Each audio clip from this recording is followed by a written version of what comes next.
Welcome to Brown Brothers Book Banter, the podcast where Kenneth and Kyle dive into the vibrant world of children's literature. Join us each week as we explore the enchanting realm of books featuring insightful interviews with renowned children's book authors, discussions on the latest title releases, and inspiring conversations with passionate librarians. Now, here are your hosts, Kenneth and Kyle Brown. Hello, Kenneth. How are you? Hey, brother, what's happening? Another week has come to an end, and we are here together via Zoom, recording episode 6 of our now world-famous podcast. Would you say that's world-famous? Yes, I don't know about world famous. Regionally, locally, about 50 people a week listen to it.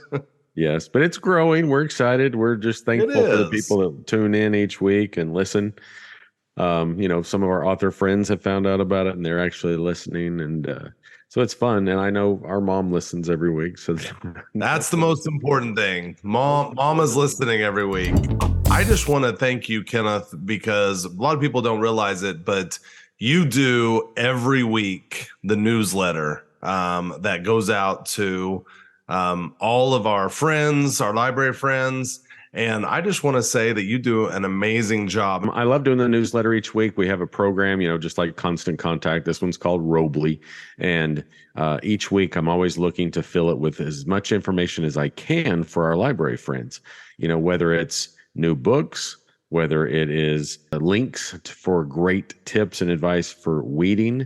I know we've put things in there for grants. Mm-hmm. We always put information on the Redbuds, the Sequoia list, and things like that. So if you're listening and you're not on our newsletter list, it's okay. Just email us, brownbrothersbooks@gmail.com. We can add you.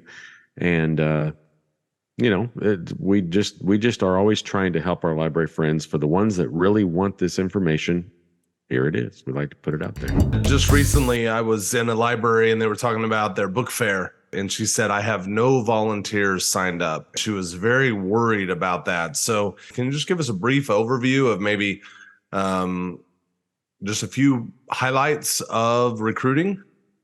Sure. And going along with the book fair thing, I talk to library friends all the time. They're overwhelmed. They're in the rotations. They're teaching class all day. They don't have time to order books.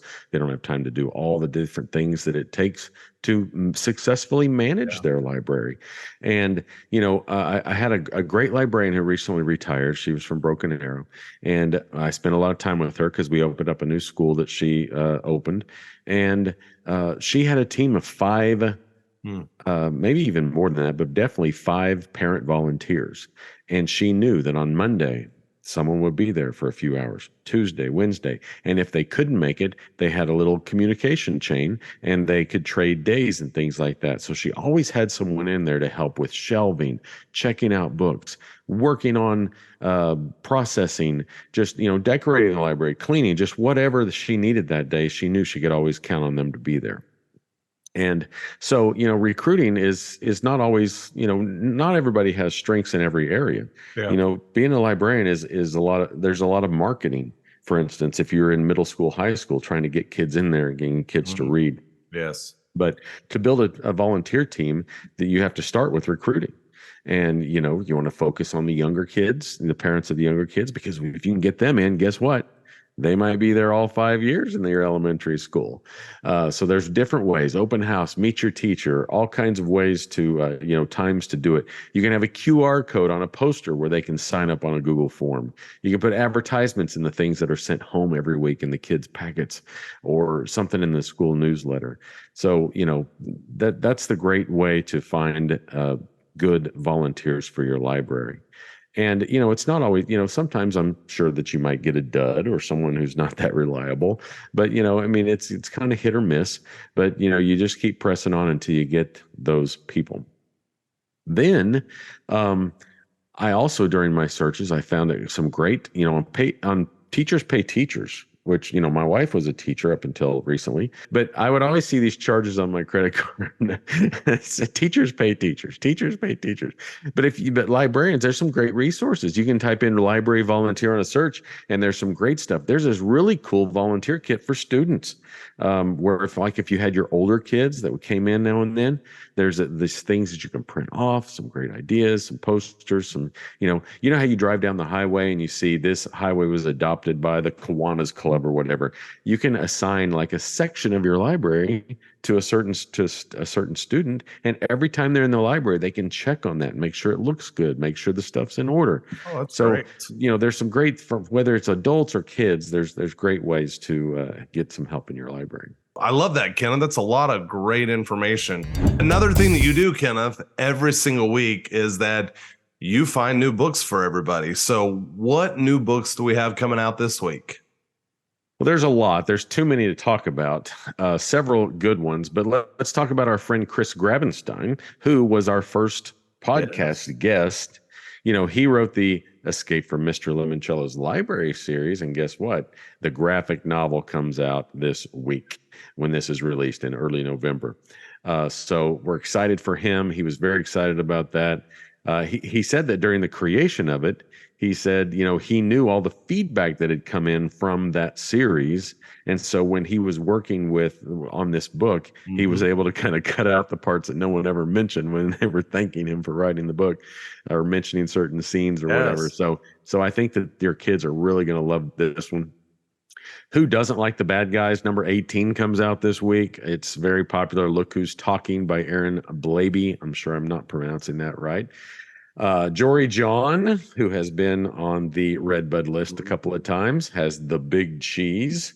And that's a good one about not always focusing on being the winner or the best and things like that. Now, here's one. If you've got fantasy readers, Murtaugh by Christopher Paolini.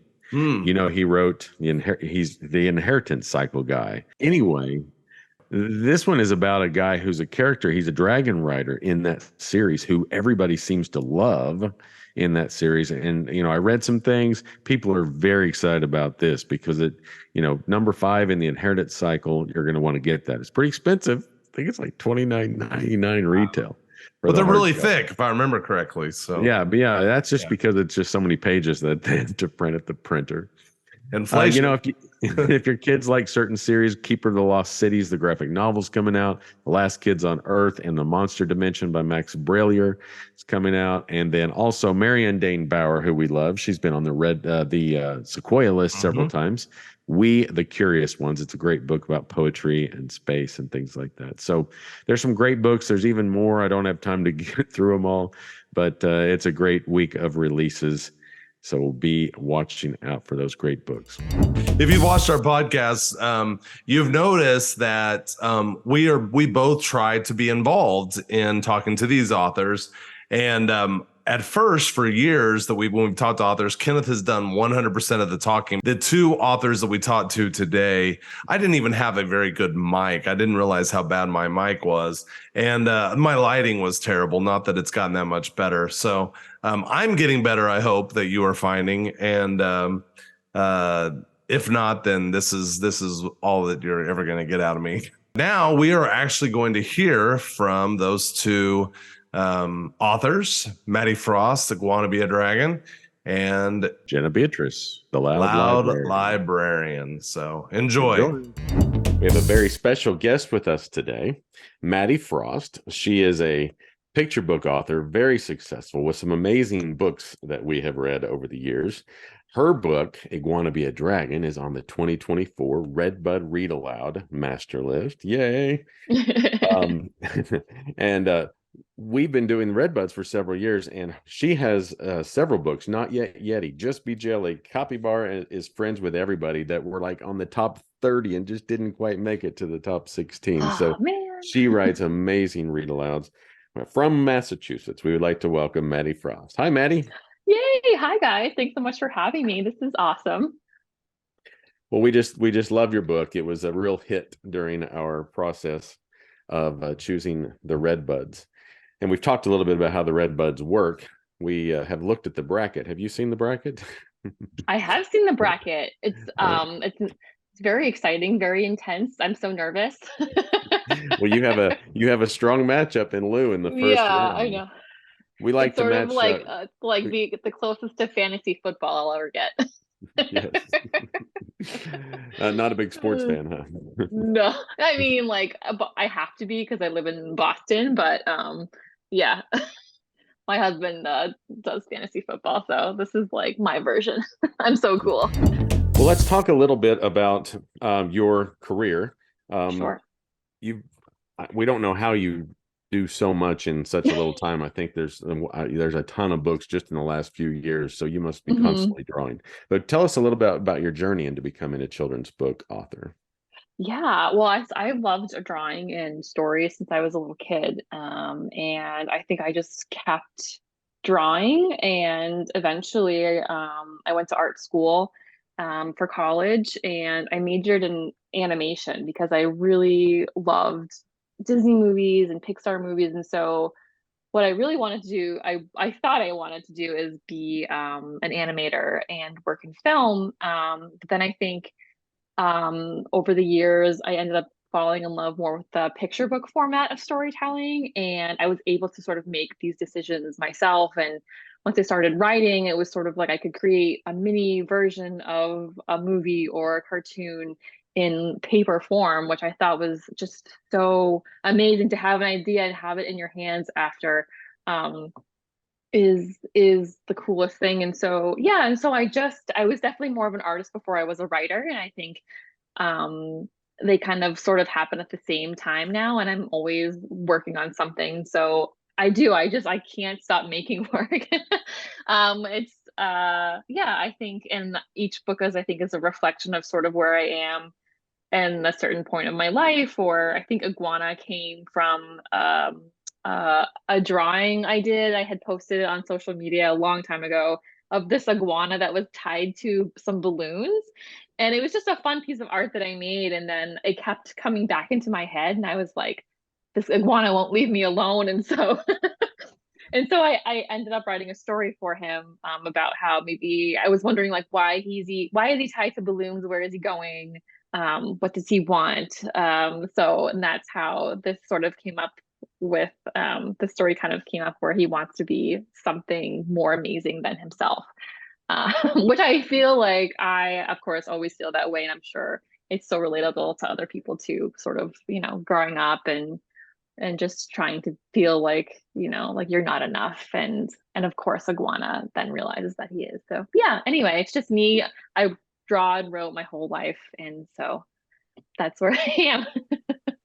Well, I Yeah. mean, the book really spoke to me because that's the story of my whole life. I mean, even now as an adult, if someone calls and another couple calls and asks us to go out and play Sure. games at their house or something, it's like I'm trying to find every reason that either I'm not good enough or I I don't want to know, go we still or feel whatever. that. Isn't that crazy? I know, like almost like imposter syndrome or something. Yes, yes. Yeah. Yeah. Like, do I belong in that setting or Right, that I party or know. that group or whatever? So Yes, yes. you do. You do belong. And that's great because these kids will realize the same thing. So that's what's Yeah, so cool about this book. I know. Tell us a little bit about Bloomsbury. You've worked with, is this your first venture with them or? First Bloomsbury book. Yeah. I had a great editor working, my former editor who was with Bloomsbury working with this project. She really kind of just let me run with the idea and let me um, sort of just use all my Maddie humor, Maddie-ness. Um, and that's always a great experience when you're working with an editor who just really lets you sort of run with things. That's always my favorite experience working with an editor is when they kind of let you have sort of free reign and they'll reel you in if they need to. But I was lucky enough to work with an editor who just let me kind of go. Yes. Now, Yeah. is it different when you're the author and the illustrator?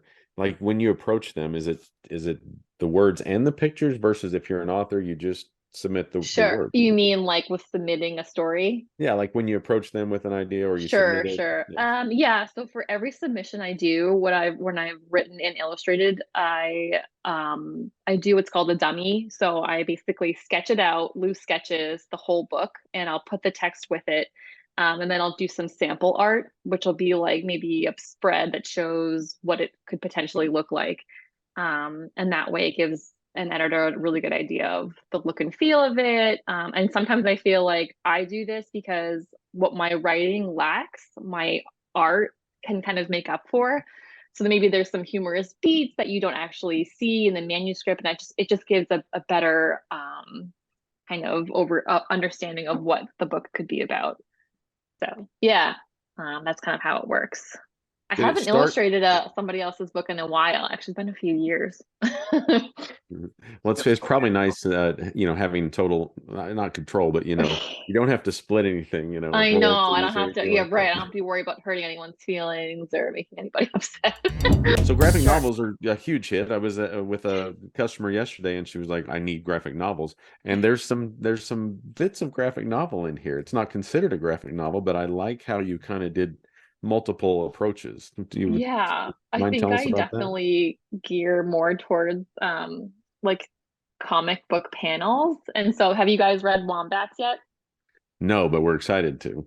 So Wombats, this is like my first graphic novel, and that came out this year. And I think it's just like it's probably my favorite way of storytelling. Like I love picture books, but there's something about graphic novels where you just have so much more space to play with comedic beats, timing, and pacing, and just reaction and stuff like that. So yeah, I'm super excited for this series. The next one comes out next year, and it's Yes, really we were funny. excited. April, Yeah. the second one.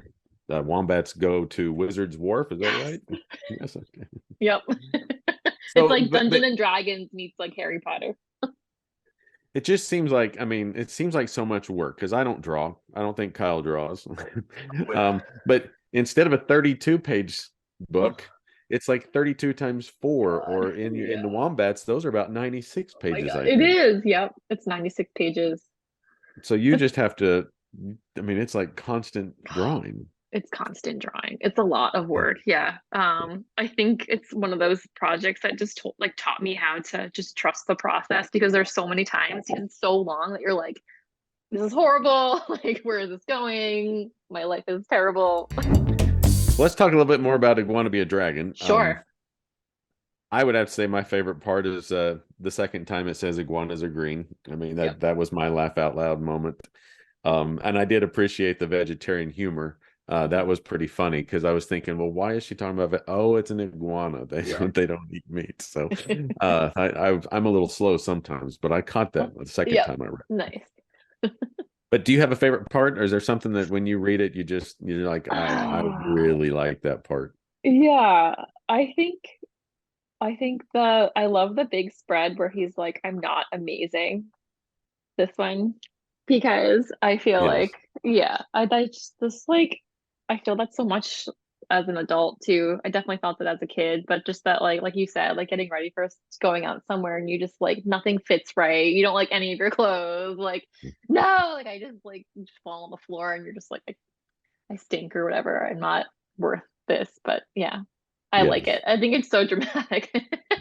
Just an iguana flat on the floor, just having a moment. We've all had a moment. Yes. Yeah. Now, we're real sensitive to how people read books aloud Hmm. because you can watch YouTube videos, and even authors sometimes will read their book aloud and there's just no emotion. Yeah. So where do you, if our librarians and our teachers are reading this book during the Hmm. Redbud program, how do you envision? Do you want to, like, could you give them a page or two of what it sounds like when you read it? Or you don't have to do this. I'm putting you on the Yeah, spot, sure. but Let me see. I think it's like I think I'm not like a vocal coach or anything, but I think varying the highs and the lows of like, because it kind of goes, there's a cadence to it. It goes up and then it yeah, goes down, and then there's like these moments of just frustration. So do you want me to read a couple pages? yeah. If you don't mind, yes. Okay. And also it's very important to read the like other words, but like the action words. Like, okay, okay. So first of all, we open the page and it says Iguana had just moved into a new house, and whoosh, he had mail. You're invited to a pool party, 2 o'clock p.m., Cheetah's house, the one with the balloon. Please RSVP, coming or not coming. So it's sort of like you leave them really anxious for the next page. And so he paced, he stared. He had never been to a pool party before, but that wasn't the problem. Yeah, it's just that little bit of linger. And then it's like cheetahs are the fastest animals in the world. That makes them amazing. Oh, and then the last bit of advice for teachers reading is when it comes to the panel of the other amazing animals, when I read it out loud, I always do a different accent or voice for each of the characters. So I'll leave you with this last bit. So, what if there were other amazing animals at the party? And the camel says, I can drink 30 gallons of water in 10 minutes. And the monkey says, my tail is actually like another arm. And the slug says, I use 4 tentacles to experience my environment. And then my favorite is the skunk who says, I release odor. You have to do the part, obviously. Oh, that's great. It's very important. So yeah, just lively and fun, and definitely the accents are very important for those characters. Yes. I think it's just so important, to bring life to the book. The Yeah. reader has a job. This is your time to be a Broadway star. Like, just let it out. The kids will appreciate because you wrote this amazing book, and it's the reader's job to help it be what it should be. Do you have a lot of things that you that will never be published? Or never got published? That I mean, I've had rejections. I've sent out stuff.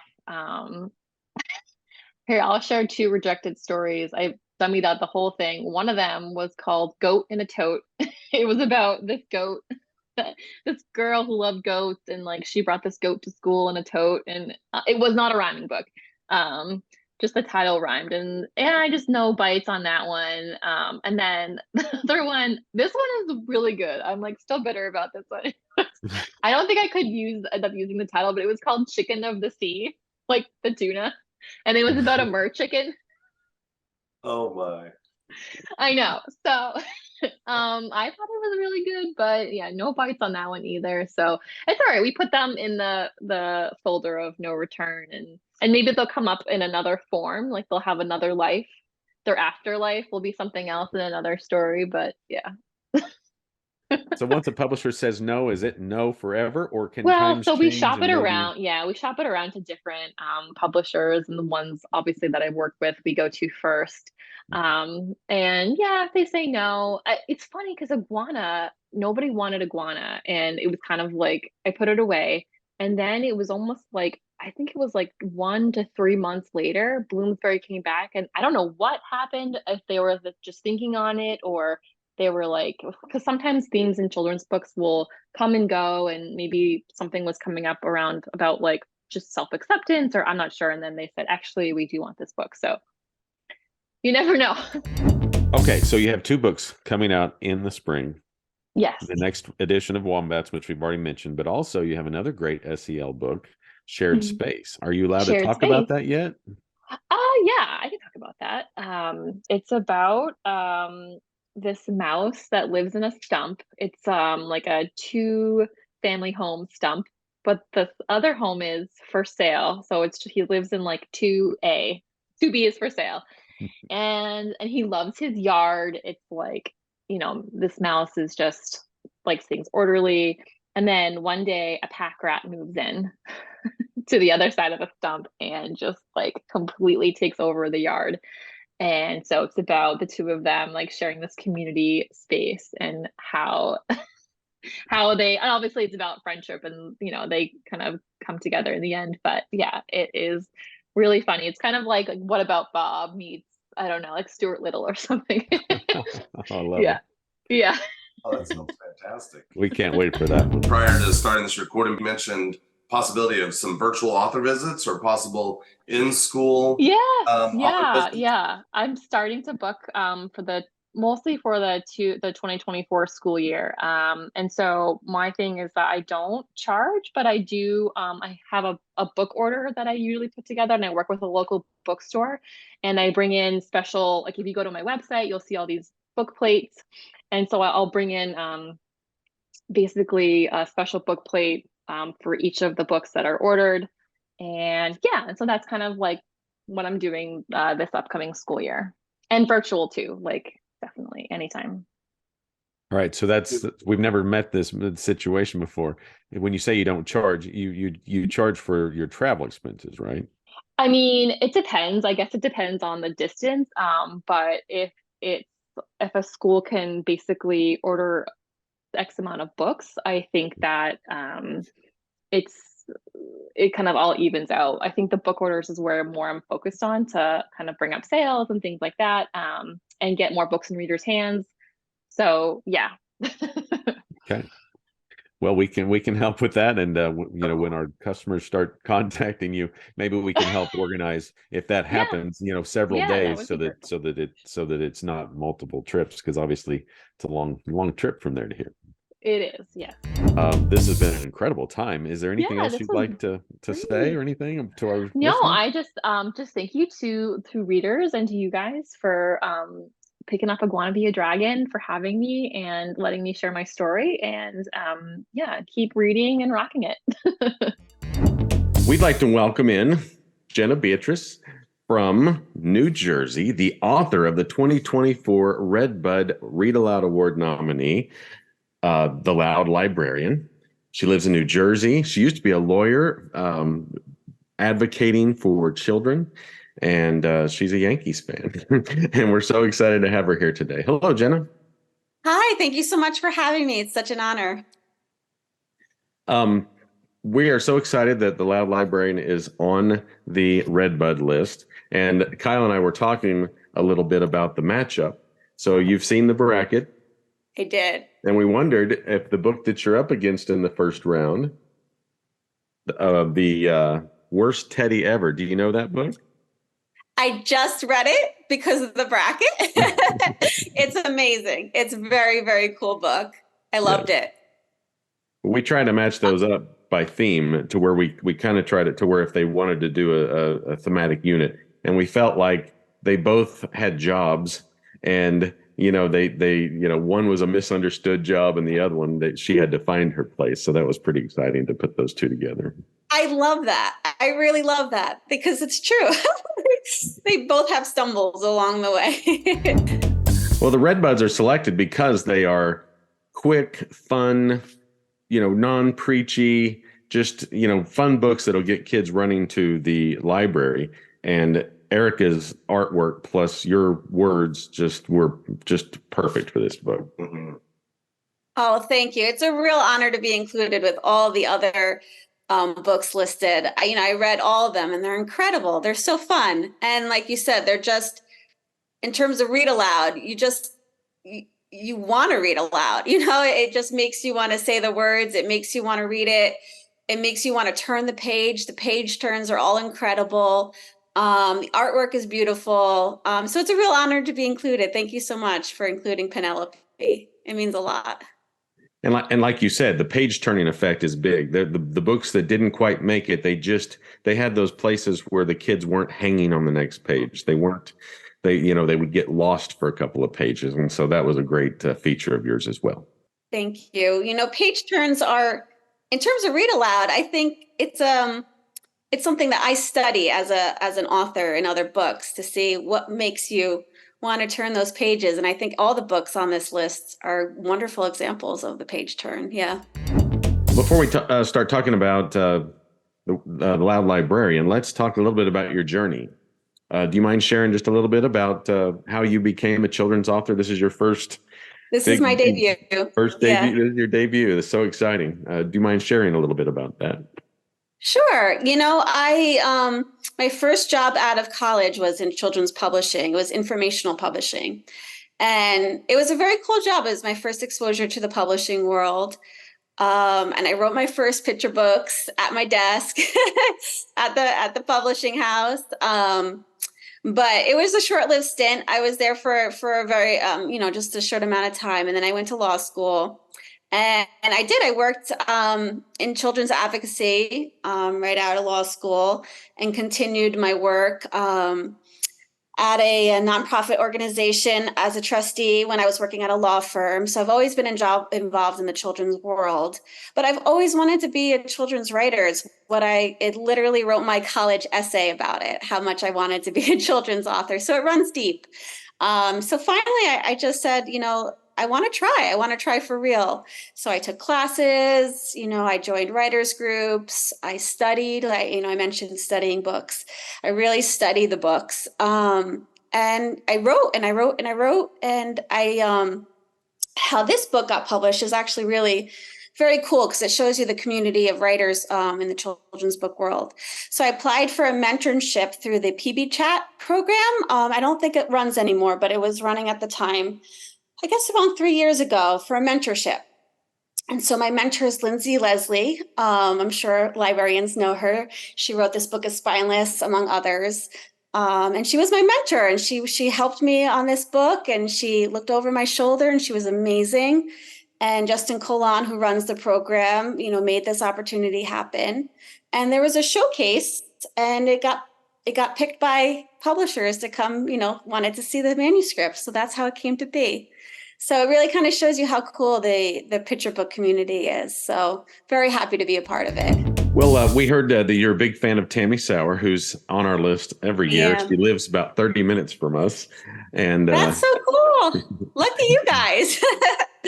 And we also heard in an interview that you like The Rabbit Listen, which I think might be Kyle's favorite all-time Redbud from first or second year.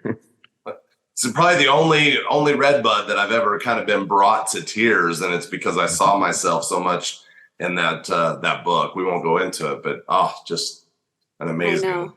I'm not a crier either, but there are a few books that will just stop you in your tracks, and I think that's one of them. Mm-hmm. Yeah. And I think I also said in an interview Where the Wild Things Are. I know that is like a little cliche for to say, but every time I read it, I'm like, this is a masterpiece. What a masterpiece. And when you turn the page and it's blank on the back and with the words at the bottom, it just blows you away. I mean, I cry every time at that book, every time The Rabbit Listens. There's something about them that are evergreen, and every time you read it, you get that emotional tug. Yes, and just like Loud Librarian, I mean, it creates emotion, and you were able to capture that, and it kind of felt like we were in that library crashing down, with all the stuff around. That's nice to hear. Thank you for saying. And my favorite moment was. No, go ahead. No, please. I would love to hear. I was just saying my favorite moment, my laugh out loud moment was, nope, just Penelope. I have so much joy from that astronaut scene myself. I shouldn't say that out loud, but that scene, just the way Erica illustrated it, that's my favorite spread. It's just, I don't know, it tickles me that they can hear her in space. How loud is she? So how did you and Erica work together on that aspect? The back and forth, was it something you all were in direct communication with each other? Did y'all have that direct contact, or was it totally a independent project that y'all were working on? Yeah, there was absolutely no back and forth. There were a few illustrator notes that were in the manuscript. So I believe in the astronaut scene, I did indicate that, the space station should rattle and everything. But for the most part, there wasn't very many illustration notes. And Erica and I we didn't chat at all during the illustration process. Erica did her thing, and she did it beautifully. And yeah, so it was my first time, right, doing this. So just handing over a manuscript to somebody else, you're like, okay, it was like, I just was so excited to see what she would do with it. And the first time I saw Penelope, it was like my breath was taken away. She was just so full of joy, and her outfit was so loud and colorful. And I was like, oh, she gets it, like I don't need to be involved. Did you have a particular library experience or memory that comes to mind, or that would keep coming through whenever you were writing this?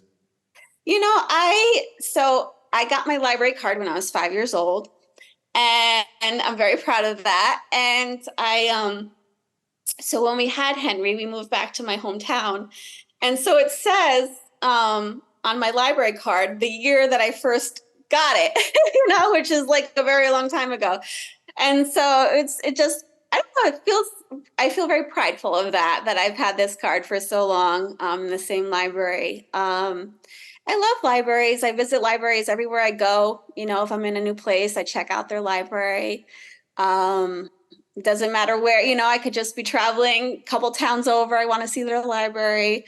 I love speaking to librarians. They're the best people on earth. Obviously, I wrote a whole book about librarians. And I just love libraries. They've always been a comforting place for me, a place place of books. Could you imagine? Like, you could just take them out for free. I mean, it's incredible. It's a dream come true. I couldn't even dream it up if it didn't exist for real. I mean, it's amazing. And so, I don't really have a specific story. It's just a general kind of being raised, to go to the library all the time, to enjoy libraries, to support libraries. So yeah, I feel like a natural affinity for libraries and librarians. I just love them. So have you done one of the sneaky autographs when you go into a library? We've been in libraries with authors, and they'll go over to the shelf and find their book and they'll sign it and put it back on the shelf. Have you ever done that, or is that something? No, but now that I know other people have, I would. I've been too nervous to do that, but I don't know. Maybe if I go with you guys one day, I'll do Yeah, that'd be great. Okay, so obviously we're reading aloud is near and dear to our heart. Is there a place in the Loud Librarian? Is there a page or two that you would, we're not going to ask you to read the whole thing because I know been there, done that, but is there a page or two that you might want to just read in your voice and kind of the way when our librarians and teachers read these aloud? We hope that they're putting great emphasis and excitement into every page. How do you read it out loud? Sure, that's a great question. You know what? Truthfully, this is between all of us watching, I'm pretty good at reading it out loud. I see other people read it, and I've heard other people read it. I'm like, they're doing a great job. Like a very good job. And then I feel when I read it, I don't think I have the finesse as other people. So admittedly, I don't think I'm the best reader of this story, but I do have a favorite. So when I read the book, and I encourage, it's fun interaction. There's not much interaction in this book, but when I do read the book, here I'll read 2 pages. At home, Penelope has practiced her alphabetizing, her book cart pushing, and her due date stickering. And then I ask the kids beforehand, I tell them that some check marks are coming. And so when it comes, I ask them to check the boxes off with me. And they really enjoy that part because it's a little interactive. So Penelope was perfect for the job. Friendly, check. And we all check together. Helpful, check. Book lover, check. There was just one itsy bitsy thunderous snag. And then the big page. Penelope was, and then this is the only other interaction I do. When I say quiet, you say loud, and they all shout loud. So I say Penelope was quiet, and then the kids will shout loud. And it's cool to hear it like echo. Hi, Penelope. What did you have for lunch? Can you do a cartwheel? And that will be the interactive section of the book. Yeah. And then we bring back the check marks at the end. Penelope is incredibly extroverted, isn't she? Does that reflect you at all, or is that your personality, or a little different? So, there's all different parts of us for different situations, but I think if given, the opportunity, I could be a little Penelope. Yeah.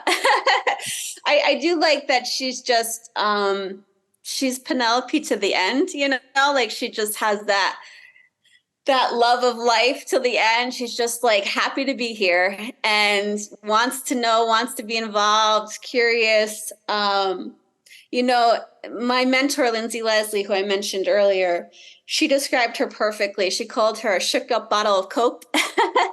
And I thought that when she said that, I said, oh, you get her. Like, that's exactly how I imagine her to be.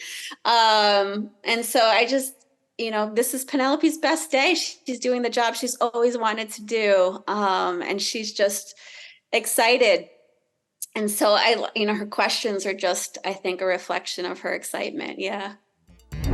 Is there anything else about the Loud Librarian that you'd like to share? Maybe an Easter egg as they, are reading through it, something that's hidden because I can read a children's book 4 times. There was one about a unicorn a few years ago, whether or not a horse was a unicorn, by Bethany Murgia, I think. And it was 4 times before I realized what was really happening in that book.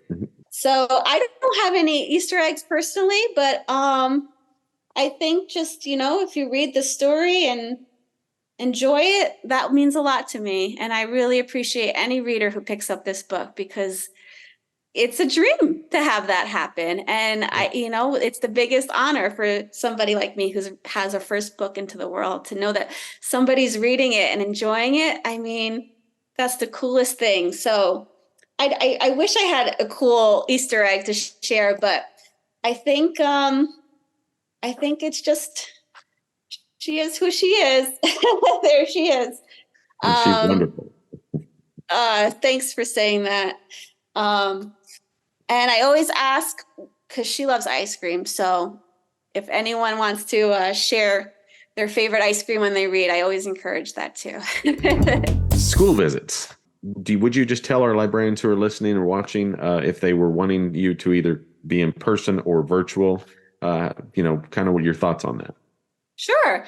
Yeah, I've done several school visits in the spring last year. The book came out in April. So I was really fortunate enough to visit a bunch of really cool schools and meet amazing students. And it was my first time doing school visits. This is my debut, so it was really exciting for me. And I have a few lined up for the fall. So yeah, I'm very open to it. I'm happy to do them. I've only ever done in person, but I'm very open to doing Zoom visits too for, I am in New Jersey. So if there's anybody anywhere else who would like to have a visit, I'm very open to it. Yeah, I would love to. Well, that's all we have for today. We're just so thrilled again that the Loud Librarian is on the list, and congratulations. And it's a huge honor. I was so delighted to see it. So thank you so much for that. You mentioned Tammy Sauer before, and she's a hero of mine. So to be on a list with her is just the coolest thing. And to be on the list with all the other authors and illustrators is such an honor, especially because this is my first book. So thank you for thinking so highly of Penelope. It means so much to me and Erica, and we're really honored. Thank you. So that was fantastic. You've got Maddie Frost, who has had many books that have even been considered for the Redbud, but then you've got a first-time author, Jenna Beatrice, Loud Librarian, and we didn't even know that when we selected it. And so that was pretty amazing. Yes, it's always really great to see somebody, for the first thing they put out, the first published work that they have out there, make it for any award, much less the Redbud Read Aloud Award. So we're always excited. We have a wide variety each year. There's Tammy Sauer, who has probably had 100 books and is on the list every year, to first timers. So anytime somebody gets you do something and all of a sudden it's on a list, that seems like a great accomplishment. But speaking of authors, they both mentioned in their video that they would be interested in doing author visits. And so definitely take advantage of that. If that is something that we can help with, we would love to. One of the things that Kenneth and I did when we filmed all the authors for the Sequoia Book Award this past summer was we asked them if they did author visits. And so if you're still in search of an author visit, we created a website, not a website, but a page on our website, brownbrothersbooks.com/author visits. And you can go to it. And we are updating it. Right now we have the answer to the question, do you do author visits? And we have that for all the children's Sequoia, all the intermediate Sequoia. And this week, I am hoping to get all of the high school Sequoia on there as well. So if we can help you with an author visit, we would love to help. Yes, and we are also available, to help like while they're here. We've been known to pick them up at the airport and deliver them to schools. We can do all the book sales while they're here and help manage all of that for you. So there's lots of things that we can do. So anytime you're having an author visit, make sure and keep us in the loop. See if there's a way that we can help you to make it a successful, amazing time for not only your students, but also, for you. We appreciate you all so much for watching this podcast. If you like it, then we would love for you to like our YouTube channel, subscribe to our podcast. It just means a whole lot to us that you all are taking the time out of your week, your busy week, where you're trying to find volunteers and where you're trying to do all that you have to do collection and weeding your collection, to take time out to listen to these two guys talk about just stuff. So anyway, and so again, like Kyle said, please subscribe and things like that, because it helps us with a wider reach, and we're just very thankful for y'all. We want to bring stuff to you that's meaningful and that helps you, and gosh, we just really love our customer friends, our library friends, and we're very proud to be your source for these types of things as well as your library books. Everybody, have a great week. Bye.